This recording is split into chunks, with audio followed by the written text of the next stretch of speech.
Welcome to the DNA of Things, where we explore the intersection of human performance, health, and innovation. Today's guest is Jim Crowell, a visionary entrepreneur who has uniquely combined fitness, finance, and behavioral science to transform the fitness industry.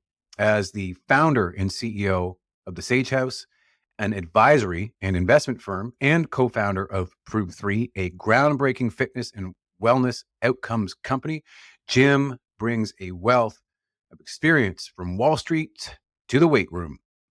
Together, we dive deep into his journey, the evolution of fitness as a business, and the bold bets shaping the future of the industry. This is a conversation for anyone building their vision in fitness, health, or entrepreneurship. Let's dive in.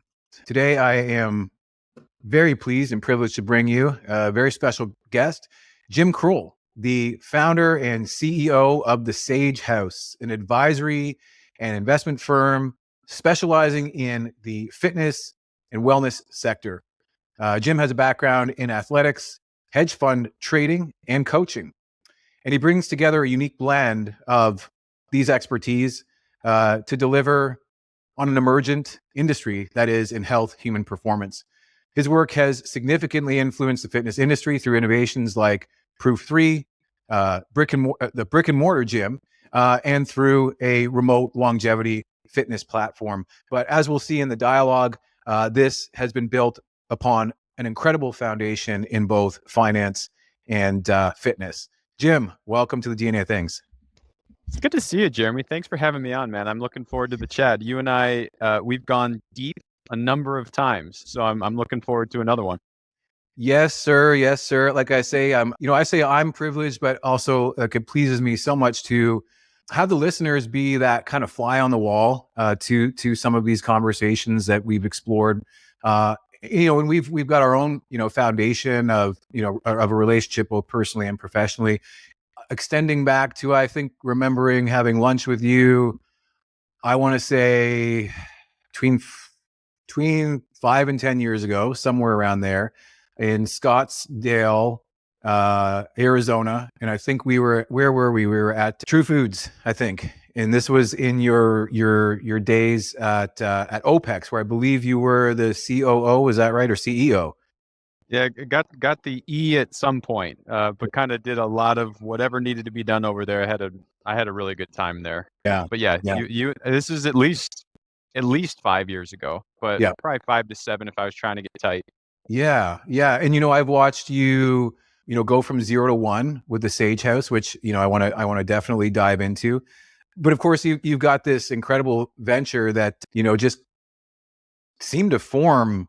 I don't know if it was serendipitously or if this was Providence, but I reconnected with you after, I don't know, maybe we were out of communication for 3 to 6 months, and then all of a sudden there was this work of genius that has kind of popped up through your collaboration with with Jason, who I'm sure we'll learn about, who was previously at Precision Nutrition. But before we get to say the Sage House and Proof 3, I'd love to learn a little bit about the unlikely journey from finance to fitness. You probably get that a lot, but sorry to make you feel like you're sounding like a broken record, but I just think it's really interesting and folks got to hear it. No, I don't mind it at all. I think it's an interesting pathway, that's for sure. So usually the way that I would explain this is I'm not afraid to go back to zero if I'm really interested in growth. And I don't just mean revenue growth, I mean just creative stimulation in my brain growth. And so, I was a collegiate tennis player at Penn State, double major in finance and economics, only wanted to go to Wall Street. That's the only thing I wanted to do, Jeremy. Nothing else in my brain at that moment mattered. And so I ended up going to work for an energy commodities trading hedge fund. And it was purely, eat what you kill and throw into the fire, and whatever comes out is what you are. Mm-hmm. And so I learned a heck of a lot about how money moves, how the economies work, and how structuring businesses typically goes. And that was incredibly beneficial for my growth on the business side. I did that for 5 years, and I got to the point where I just said, while I'm interested in these concepts. I'm not interested in the lifestyle that typically surrounds it. And that's nobody's fault but my own, right? Lots of people do it different ways, but I really felt pulled back to sport and fitness around 2010. And so I just kind of took that and I go, okay, well, what am I the most interested in? And I had just started CrossFitting of all things. Mm-hmm. And I mean, you know what it's like when you get that chemical rush when you start training really hard. I loved it, Mm-hmm. loved it. And Mm-hmm. so what was CrossFit back in 2009? Just pure open source capitalism, basically, where it's like show up for a couple of days, get your certification. I had, a full history in sports and fitness, so I kind of knew how that game was being played from a training standpoint. And so I went and I got my certification and opened up a gym, 6 months later, and loved it. I mean, loved it. And I've never wanted to leave the fitness industry from the time I got into it. And Mm-hmm. so I did the gym ownership thing for 4 years, built 2 gyms. They were really successful, sold those gyms. And then I wanted to go down the rabbit hole of how to train people better. And that's not a shot to CrossFit. That's just that I didn't get the educational side that I felt was required to round out a coaching capability set. And so enter OPEX. OPEX is an unbelievably, James and OPEX and then Carl and everybody that was around it, really, really good coaches in the functional training world. So they built a bunch of really solid principles around lifestyle nutrition training, program design, assessment, all that. And I got really wrapped up into wanting to grow a lot in that space. And so I ended up going to OPEX. And then, 5 minutes once I get into OPEX, right, I recognized that the business side is what needed the most work. And so, you could call that serendipitous or you could call it where my brain really is at the end of the day is in fitness and business, but I love the coaching aspect. And Mm-hmm. so I started to really focus my efforts at OPEX on the business of coaching. And Mm-hmm. so that was fascinating for me. I ended up, being the CEO there for X number of years. I think I was at OPEX for 6 or 7 years all in and just built really good relationships with people around OPEX and stayed in touch with people in CrossFit and started to kind of expand my network into, well, how are people doing these things? So one of the things that people don't know about me is that I've spent 14 years in online coaching. Mm-hmm. Like, talk about the burgeoning of the space, right? Like, you've seen this, Jeremy. I mean, Mm-hmm. the first iteration of this was send somebody an email, and that's where the program is. And so, you imagine how different it is today versus 14 years ago. But I've seen how customers learn and how they get better and what works and what doesn't work and what they're willing to do and what they're not willing to do. And so that kind of intersection of fitness and finance for me is very real. I love both aspects of that. And so what really came about around 2016, 17, after being in OPEX for a little bit, is I found a deep love of human behavior as well. Mm-hmm. And so that really took me down the, Kahneman Tversky rabbit hole of like, what are the unconscious underlying elements that are likely leading to our decision making? And that's been really beneficial for me to kind of wrap my head around, which has also kind of really, really sent me down the Warren Buffett rabbit hole, the competitive advantages rabbit hole. And so all of those elements, when you kind of take fitness, finance, and behavior, that has shaped my thesis of the space and my thesis of what I want to do, not only day by day, but from a business model standpoint, which is really where the Sage House came from. It's the mixture of fitness, finance, and behavior. Okay. Sorry, amazing. I was just taking a note there on one of the things you said. Koenig and Tversky, the Undoing Project. I mean, it just, not afraid to go not afraid to go back to zero. I gotta call this out because it was just something, again, serendipitously that I just came across yesterday. Two unlikely thinkers ran a podcast a couple days ago. Richard Dawkins, who you might know, wrote The Selfish Gene, and Jordan Peterson, I think his recent book that he's put out is, We Who Wrestle with God. And so you've got, on the one hand, somebody looking at things from the slant of theology or mythology.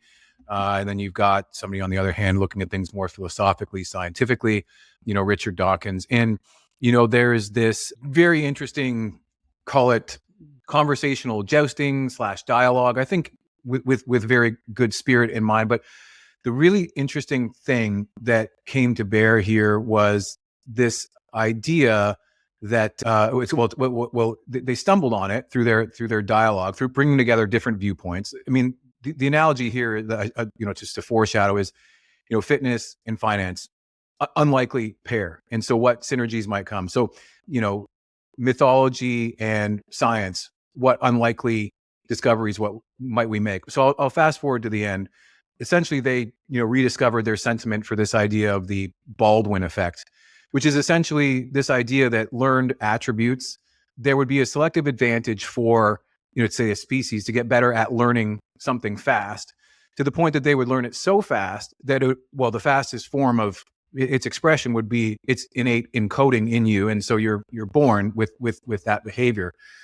So the reason that I kind of push on that today is just because I was just absolutely fascinated by that serendipitous finding. And so you, in your kind of journeys to let's say away from comfort or away from the known into the unknown, are kind of pushed on your own evolutionary journey as it were.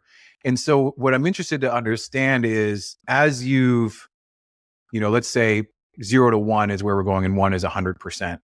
I'm interested to know what's the closest you've ever been to 1, to the extent that you can share, and what's the farthest back that you've been knocked to 0, because you're a serial entrepreneur.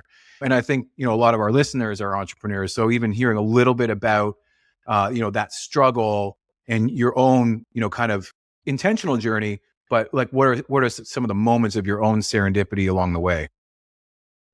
It's a really good question, because I do think this is going to change entrepreneur by entrepreneur. For me, most specifically, I feel like I'm in a zone of sort of my own creative genius, what I'm capable of, Sure. Yeah. when I take the time to ask myself why the pillars of logic around an idea should work. Mm-hmm. And then I go do the work. And so an example would be, I spent probably 9 months just really digging into what business model I believed the Sage House should run with, which, just to give listeners an idea, ultimately the Sage House is a vehicle that can ingest cash flow and then output investor dollars into assets that we believe will grow for a very long period of time. Mm-hmm. And so I was very meticulous and mindful about the entity structuring and the business model structuring around the Sage House, because I didn't want to misalign my incentives from my portfolio companies, and I didn't want to misalign my incentive from the companies that we were consulting with. And you can imagine how potentially misaligned that relationship could be. And I'll specifically tell you one thing I say to everybody that reaches out to me. They say, "Oh, well, like, should I talk to you about investing or consulting?" And whether they know it or not, many of those entrepreneurs are worried that I'm going to say, "Oh, talk to me about investing," and then I go fleece them for a consulting relationship, Mm-hmm. right? Mm-hmm. That really angers me about, the like investor consultant world, is how Right. blurred those Right. lines are. And so Right. the way that I answer that question every single time is, if investment is something you are interested in, we will cross that bridge first. I will tell you exactly where we stand and as it relates to an investment to your company. And if you still want to talk about consulting after that, I'm open. And what I Mm-hmm. have found is that most entrepreneurs who are interested in investing are simply not interested in consulting, even though they might tell you that, because they think it might lead to an investment, i.e., poor incentive alignment. And Mm. so I really thought about that structure and how we were going to go out and tell the world about that structure before we launched the Sage House. Now, your question is, how close to 0 did I get? How close to 1 did I get?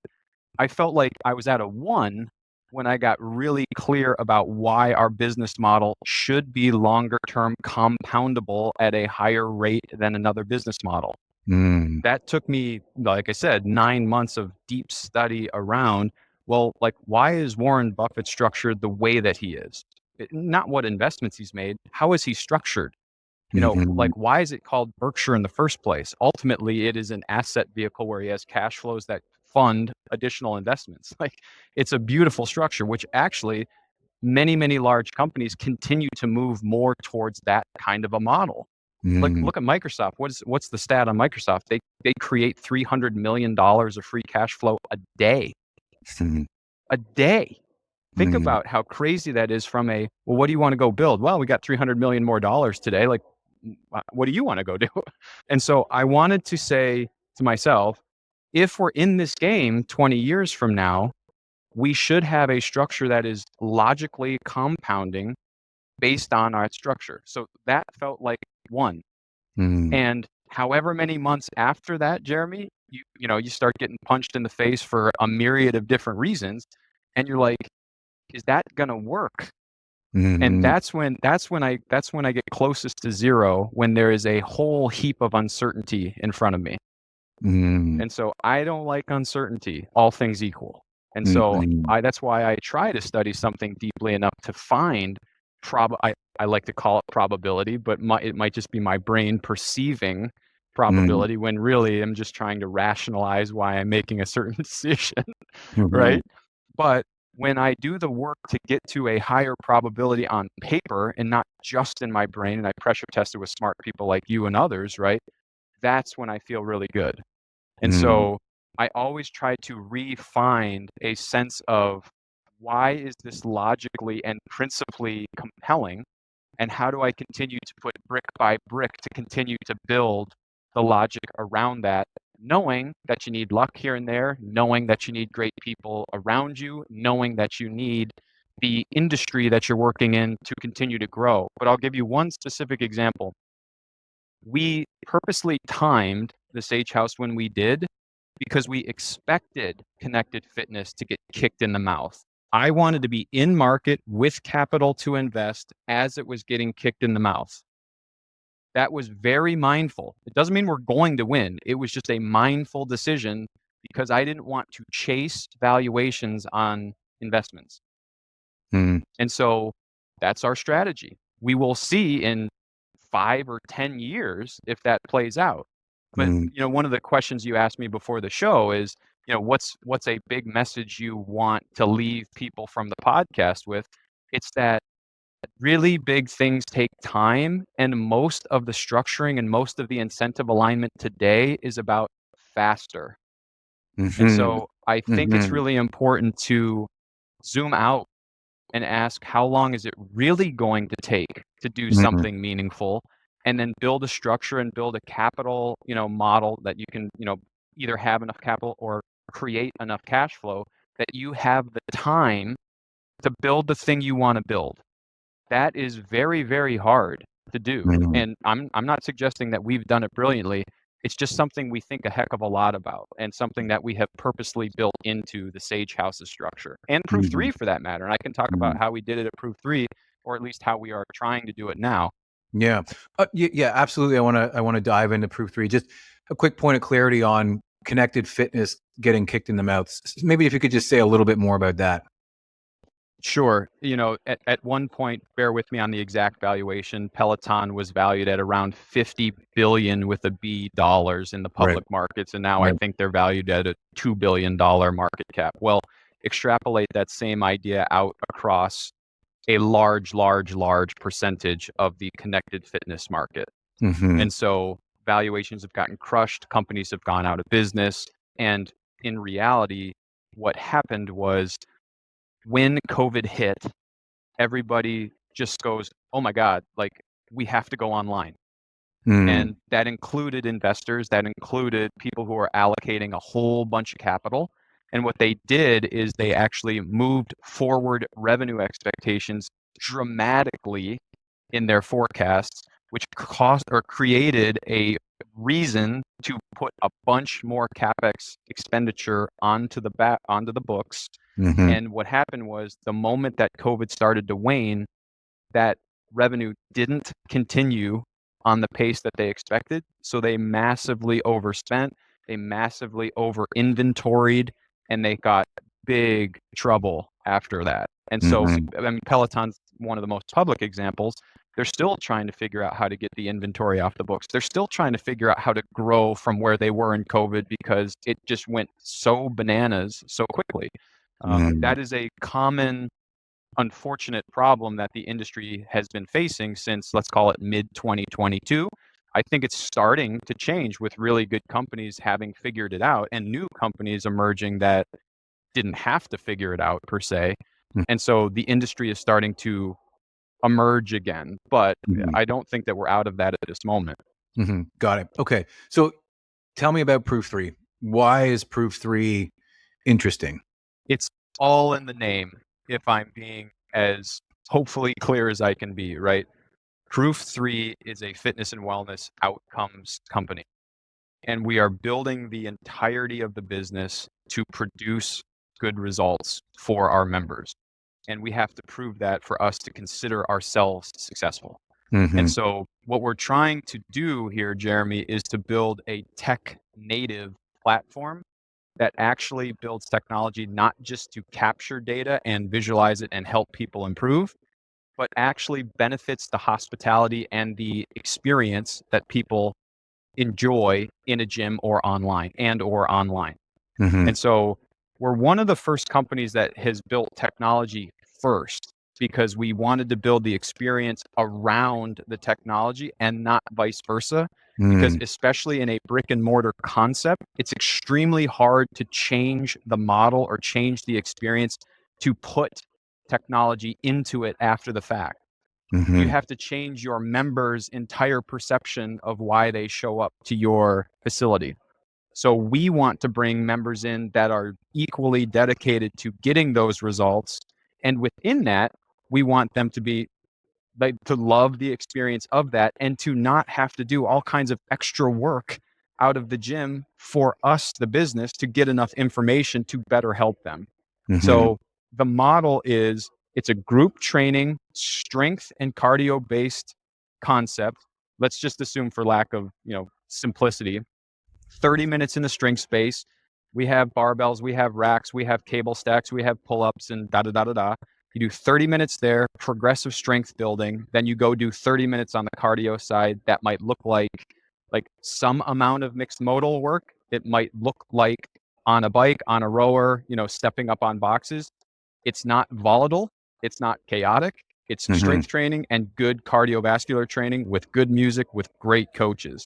Mhm. So we're building an environment that people try, well, try is the wrong word, produce a lot of effort for the right reason. Mhm. So we might do dumbbell bench press, and there I know you know this, but maybe for some folks on there, you'd be amazed out of 100 people, 98 of them have never felt a difficult set of strength work. Mhm. And so imagine getting somebody to feel effort on good quality strength work. In my opinion, that's a combination of how you set up the workout, how you Mhm. get them prepared before they show up, and then the Mhm. coach delivering a world class experience for them to get to that point, right? That's really, really important. But if we can get them to feel that, we think that there's the chemical response. It's like, ooh, I want that again. But Right. it's not, I want that again in a chaotic, potentially injury inducing way. Right. It's in a progressive strength building way, similar on the cardio side. So Mhm. it's group training in the gym. Then everybody also gets a personal coach outside of the gym to help them on the nutritional side, to help them on the habits and lifestyle side. That is a key element for us. Yes, we're going to incorporate our technology into some of that communication, but when you need a human, you get a Mhm. human. And Mhm. we all know that it's tough for a lot of people to ask tough questions when they're in a group and they feel worried about how they might be perceived within that group. Mhm. We want them to feel confident to have that conversation in a group, but we want them to have an outlet to have that conversation with a one-to-one coach who, by the way, also works in that gym, right? So you Mhm. see that coach too. Right. That we think is the combination of experience in facility and then online that gives people the best chance to succeed. The way that we think that this has to work, though, is tech natively, meaning we need an entire technology architecture that allows people to get the right information at the right time. And I don't just mean the member, I mean the coach. So we've built a really, really cool assessment strategy that is very fast, that doesn't require a coach to be a part of it. A coach would do the first one with the client just so that they feel, really good about it. But then the member can do that assessment on their own in less than 12 minutes. And so once a month or once a quarter, they get a comprehensive fitness assessment that draws into our member app, which is a proprietary phone app that we have, and it automatically goes into our coaches app. So our coaches now see all that information very, very efficiently, so that when they have those conversations, they have the data that they need. The coach hasn't had to do work for it, and the member has 12 minutes, let's just call it, per quarter that they need. All their wearable data pipes through on a daily basis. So it is evolving as they go. And that gives us the capability of building an experience around that that's not filled with friction. So it's like, are we reinventing a modality of fitness? I would argue we are, but we're not, we're not reinventing a back squat, right? Like, you're doing great strength training and great cardiovascular work. It's the experience around it that's changing a lot. Got it. So you said, okay, there's the strength training component, there's the cardiovascular component. You said proof 3. So what does the 3 mean? So just to be kind of funny and in jest, there are lots of 3s that proof 3 is made up of, but the original piece that proof 3 was around was strength training, and then base aerobic work and peak aerobic work. That's what it originally came off of. You could certainly say group training, personal coaching, and technology. Like, there's a lot of 3 elements that really kind of bring this together, but it was originally strength training, base aerobic, peak aerobic. Got it. It makes me think back to something that I would say we tried and actually succeeded with, at Athletigen. A little different in that we were focused on the track and field model and relied on the coach to, basically bring their own system or program specific to the event that they were coaching, whether it be sprinter or shot putter, but everything in between. But effectively, we had, basically an athlete self-assessment that was done daily that, was a hail back to the Hooper McKinnon survey. Because keep in mind, this was before wearables being ubiquitous as they are now. But, essentially it's like, on a Likert scale of 1 to 10, how sore were you on this workout? Or what was your rate of perceived exertion on that workout? How much sleep did you have last night? What's your mood? What's your stress level currently? And, the interesting thing is we could, take all that data and actually put it into an injury risk score, that basically took into account things like the acute to chronic training load ratio, which was an effect of how long did you train, how hard was it, et cetera. And, and this is corrected for with what the coach's periodization plan was. And so, we could look at a specific number, variable along the way to identify athletes that were at higher risk of injury. So, I think injury is a thing that plagues us all, whether we're high performance athletes or high performance entrepreneurs, or you're just kind of on the edge, right? And so, as you say, you're kind of chasing that endorphin rush. Well, how do you do that safely? How's that, the deloading week factored into things so that you have the adaptation? And so this is more of a cyclical experience rather than a linear progression going 100 miles an hour into a brick wall. So the interesting thing is, all of these athletes would, basically submit their metrics. And their coach would get like a prioritized rank of, who needs to talk about what every day. And so this was, we would have, I think all told, hundreds of coaches and thousands of athletes who were using this. And then the far out thing that we were integrating that we were, I think, way too far ahead of our time on was the DNA element, right? So, because guess what? Coaches, as much as they want to deliver personalized precision care, are not geneticists, and genetics is not mainstream yet. But here's the good news about genetics. I think that genetics is today to, let's say, coaches in human performance and wellness as nutrition was 20 years ago. Nutrition was a black box 20 years ago, right? It was, enter Precision Nutrition, who filled that need, right? As you had all these strength coaches and their clients were begging them either explicitly or implicitly for nutrition insights, because as you've diligently pointed out, the results happen because of the work you do in the gym, but also because of the habits and practices that you have outside enter nutrition. So I do think that it's not just DNA. It's the other D word. Let's just say data is the thing that is going to move us to that kind of precision intervention, if you will. And so I'm interested to. I know it's early days, and you guys are launching soon. But have you got a sense of you mentioned that you have like an architecture of what kind of inputs and probably what kind of outputs. Are you getting a sense of, what that conversation with a human might look like based on the inputs and outputs that you're collecting? Let me be careful and say I think so, Okay. because I'm sure that it's going to change. Sure. Yeah. My desire is for us to own the connection to the client at the end of the day.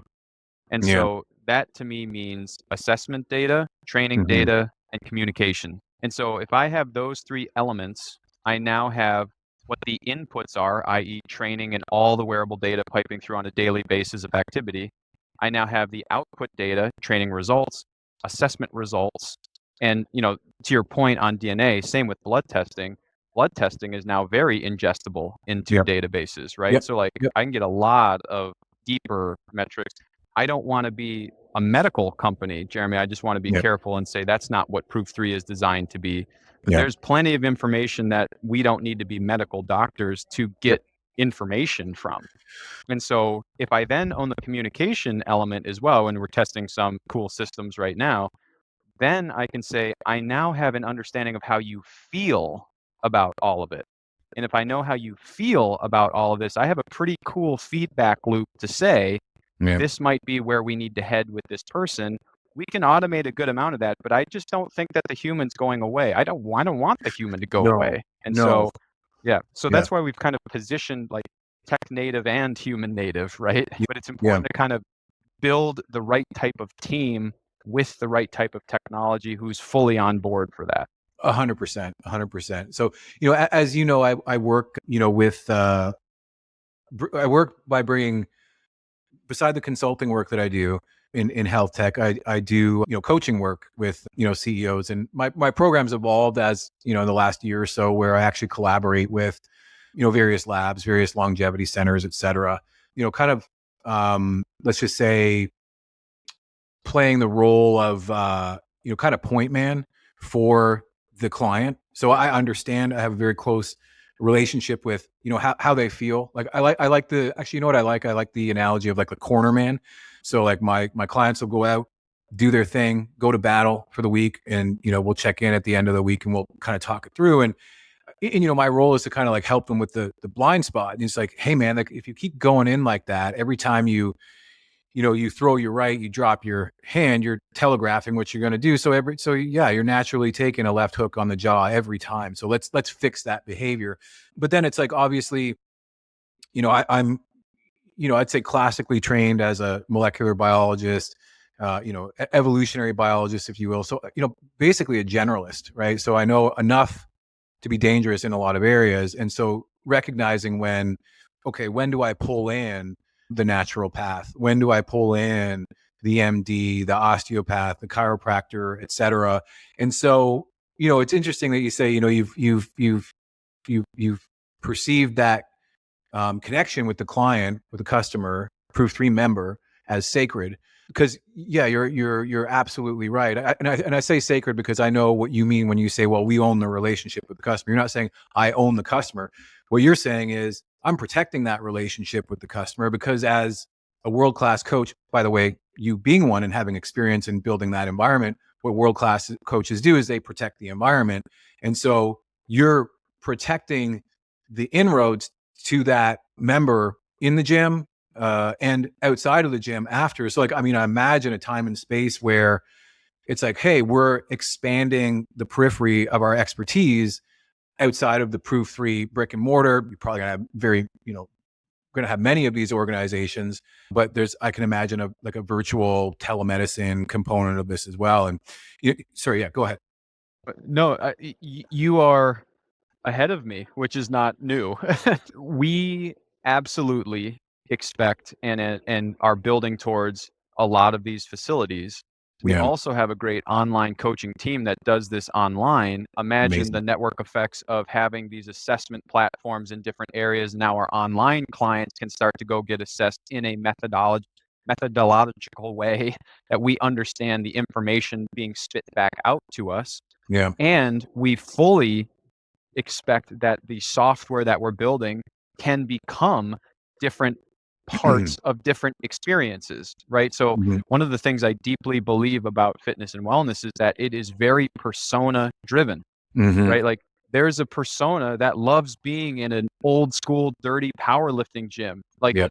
Like they're not coming to Proof 3. Yep. They're not. But Yep. if they had access to this kind of information, wow, would they be into it, Yeah. right? And so what hasn't existed is the trifecta trio of those pieces around the member Right. in one place. Right. And so, coaches have been guessing or they haven't had statistically correct, and I'm careful on the word correct, right? But like statistically solid information that they can use in an efficient way. Yeah. So, like, one of the biggest reasons why data hasn't become ubiquitous in gyms is because it's inefficient for the coach in the gym to use, 100%. Yeah. right? So it's like Yeah. we're not just building technology to see data, we're building technology to make the coach faster, Right. Right. right? Well, And that's that's yeah. critically important, critically important. And it's also one of the reasons I don't mind talking about it before we're open, because to your point, we've been doing this for 15 years. Yeah. Right? Like we know what pieces are most important. Like you can't just go integrate a piece of software in and have a good result. Doesn't work. Right? Like you have to understand what persona you're working with, how Yeah. you're working with them, what information you are extracting, and how to make a better experience for all parties, the coach included. 100%. Well, you brought up the example of personas, and I think a lot of people who are listening. Well, I mean, I think certainly some people who are listening match the persona like that you're describing, where it's this kind of outsource your fitness to people you can trust, and I think people have done that in the past, maybe too freely. I enter CrossFit, enter the injuries, right? And again, I know you're not taking shots at CrossFit. They definitely made their contribution in a positive way. You can overdo any sport, and again, this comes back to protecting the environment. So again, I talk about my own persona because that's the one I know. I've developed a system over the years of experiencing sport as high performance athlete. So as a boxer, martial artist, track and field athlete, swimmer, lifeguard, and then working with so many different track and field athletes and some of the world's best coaches. I've got this sense of the operating system that works for me. Oh, and by the way, it's been built on a couple of decades, let's say 3 decades of trial and error, and the error resulting in, I'll just say, the 8th surgery that I've had that's corrected a lot of the stupidity from before. So I've got a really good sense now of what works for me. And the thing like for me is that like fitness has become this balance of physical, spiritual. There's obviously like a mental kind of defrag, kind of reboot component. And there's an emotional component, as you say, all these hormones and endorphins that coincide with the process. And so I've found it, very difficult to outsource, except when I was competing as an athlete. I would outsource. Okay, like I totally give it to the coach. But actually, as recently as today, like before our meeting, I was coming back from my naturopathic doc, and I'm like, look, I've developed this intricate dashboard that manages billions of data points, and I can look at not only my physiological markers, my longevity markers, also my behavioral markers and my fitness markers. And so I've got this like enterprise dashboard that is me, right? And it's comprehensive. I would say like the metric that I'm conscientious of is training towards versatility. Like I'm ready for anything. Like I can help the old lady cross the road or carry the groceries or pick up my child. So it's like it is functional fitness that I'm looking for. But the thing that I've noticed as of late is we're at, I think our personas, I think what I'm getting at is our personas in life change. So like I went into the naturopathic doc and I'm like, look, I have this whole system, but I need to outsource some of this because I've got just cognitive overload with trying to coach myself. Right. So yeah, really, really interested to learn more about, let's just say, the initial persona.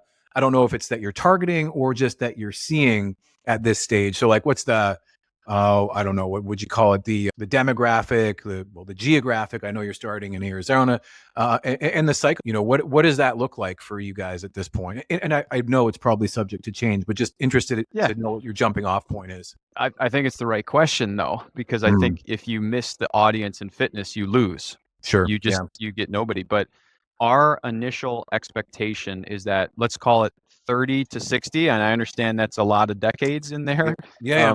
But I think that the psychographic is the connector of those people. And by the way, I think that the style of training that we're going to do would be unbelievable for anybody about 16 years old and later.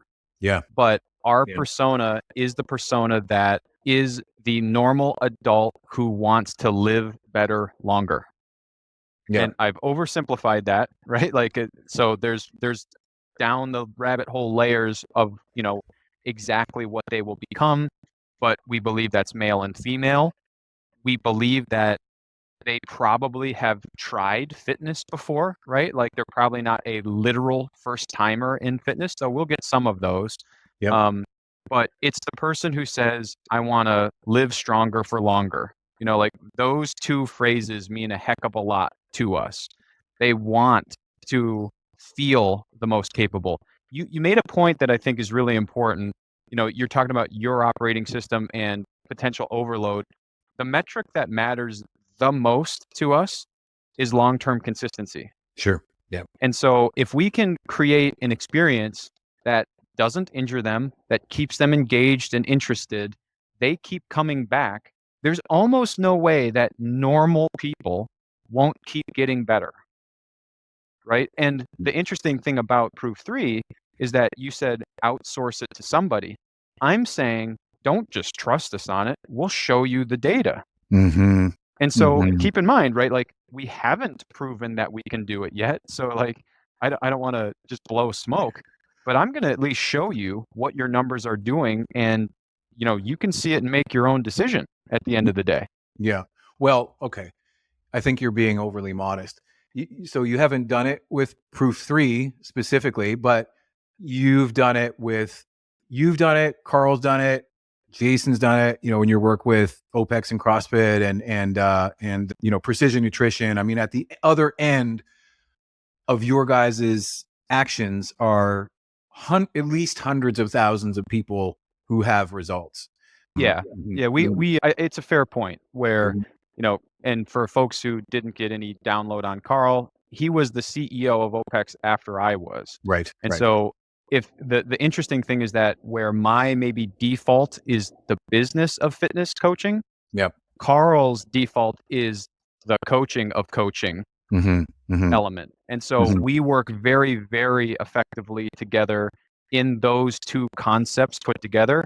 And Jason is the one that is constantly looking at it and going, okay, how do we get people really connected to this experience? He loves the term micro moments, right? So like some people like to call it surprise and delights, right? But all of that matters. All of it matters because everybody perceives something about each experience they have. And so we're trying to craft an entire long-term experience, right? Like not every day is going to feel great. Not every day is going to be the most beloved workout you've ever done. But if you walk in there and know you're being taken care of and have transparency and know that when you walk out of there, you put in great effort towards a long-term consistent lifestyle, we think that we can educate the customer very effectively for them to feel really good about it. And if they feel really good about it, we think they're going to keep showing up. And that, there's a very low probability chance that if you came 3 days a week to a Proof 3 for 2 years, you're not going to make substantive improvements virtually everywhere. The problem is that a lot of people show up for 2 months Yeah. and then, and then stop for 6 weeks, or, they go for 18 months and then blow a shoulder out, right? And then they got to stop for 16 weeks and start again, Right. or they don't have somebody helping them with, how much sugar intake Yeah. they're putting into their bodies, right? Like there's so many elements that create inconsistency. We're really making a big effort to build an experience that really yields long-term consistency. And we think that that technology element and showing them how they're doing, again, properly positioned, is a key element of that. So we've been around the block here on, finance, fitness, and we're at the tip of the spear. We've talked through the foundation, the Sage House, and the tip of the spear now with Proof 3. I know you're a really busy guy, so I want to wrap up on time. And so what I want to do is like save these last few moments to the three questions that I normally ask people. I'll just give you a summary of what they are, and then I'll go through them one at a time. So the first one is, well, what have we been saying without saying it? So what's the key takeaway to listeners? That's number one. Number two, who needs to hear this the most, right? So is what person or group of people are we talking to? And then number three is, who absolutely has to be on the DNA of things. So number one, what are we saying here without saying it as it relates to health and wellness, human performance, the industry at large? I'm glad that you allowed me to answer this at the end versus the beginning, so that I can maybe weave it into what we've talked about. Keep in mind, I have the most of my conversations with founders and entrepreneurs as Yep. well, because Yep. we're still making investments into the space. So I'll tailor it a little bit to that, because that's my biggest price skill Right. set. Mm-hmm. You need to have a very clear picture of where you're going to go for a long time, and build a pathway that allows you some amount of malleability along the way. But you have to understand you will have to bet it all from time to time, because otherwise you can't build something good enough in today's world. And so I'm not suggesting a frivolous betting of the company. I am, though, suggesting that as you get good enough feedback and you have a high enough probability decision, you are going to have to put chips in the middle. So for me, I don't like putting all my chips in the middle. That's why it's important for me. But the moment that you get that, earlier we talked about getting to one, and I said, when I've done the work to build probability, that's when I feel like it's a one. That would be when chips need to go in the middle. So, Proof 3, building technology first, is not typically done in fitness. Orange Theory clearly built it as a part of their very early experience, right? And that's when they really took off. There's a lot of other good things about Orange Theory. I want to be careful, but most groups don't do that because it's expensive. One of the things that we believed we had to do was to build technology as part of the first experience in Proof 3. Otherwise, how do you prove results? You can't do it with a notebook and a pen anymore. It doesn't work. Yeah. So that's a big bet that we're taking. But we put together, again, this is all in theory until we make this thing go. We put together the capital required to do that. We put together the timeline to do it. We brought in a great team to help us deliver it. And it's between Jason, Carl, and I, with some help from other folks around this, we're basically acting as the product people, because we've been in this game for so long that we know what is higher probability of working. But the moment that we open those doors, we know that we're going to have to iterate, because we'll learn a million new things in the first couple of months. So to summarize what I'm saying, like, you need to have a long-term game plan. You need to be resilient and have a malleable enough structure to face difficult times. But you still need to know that there's going to be some really big bets, and you've got to take them when the probability is higher. All right. So the key message is set a very clear vision, probably pressure test that, and then be ready to go all in. And I'm assuming, I think you answered numbers 1 and 2 together. And I think we're talking about creators. I think we're talking about entrepreneurs. Is that correct? Yeah, that's. I love talking to people trying to figure business out. Now, I happen to do most of it in the fitness world, which I think a lot of the folks listening to you would probably be there, and health. Mhm. But yes, that's who my message would want to go out to. Do I want to fill up Proof 3 gyms and our online coaches with a bunch of great people who want to get fit and live better longer? Yep. But me specifically, I think about the business side of it 24/7. Got it. Got it. Okay, so we answered 1 and 2. So who's number 3? Given what you've just experienced, given what you know about me, who do I got to give airtime to?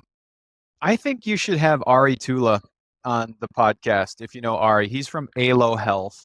They've built a very, very cool supplement protein nutrition company that is deeply steeped in data as Mm, well, and mm, very, very intelligent. He's also an outstanding entrepreneur.